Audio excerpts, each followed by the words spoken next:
Manje kulungile uma bekhona omama umfundisi. Mase khona omama umfundisi. Akulungile ngoba iBhayibheli lithi umuntu wesifazane akudinga amela amadoda. Nesehluko zokucingela mawuphila. Umuntu wesifazane akudingi ukuthi angamela losilisa. Cha phela isidala leso. Umuntu wesifazane ngiyazi akwazi ukuphathizwa. Njengoba manje sekuthiwa nje ngathi ngahlongwa ukuthi unkosazana Zuma angaliphatha ngobuqili bukaSathane kodwa ngokaNkulunkulu akazi ukuthi angamela amadoda umuntu wesifazane.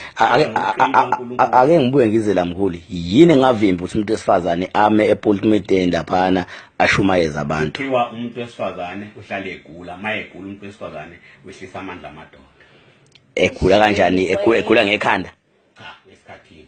Esikhathini uma ngabe semdala engasayi esikhathini. Akuvumelekile alisho iBhayibheli ukuthi wena ngobusumdala lithi nje umuntu wesifazane alisho ukuthi ungakanani ngisazoyicinga kodwa wena ikhona impela Nawe ukhuluma ngento onganawo ubufakazi bawo khona ngizoyiletha khona manje ngithula nje ngizoyiletha sazoyicabanga yilethe manje kuwena umuntu wesifazane ngiyazi akwazi ukuphathizwa njengoba manje sekuthiwa nje ngathi ngahlongwa ukuthi unkosazana Zuma angaliphatha ngobuqili bukaSathane kodwa ngokaNkulunkulu akazi ukuthi angamela amadoda. Angaliphatha ngobuqili bukaSathane kodwa ngokaNkulunkulu akazi ukuthi angamela amadoda umuntu wesifazane.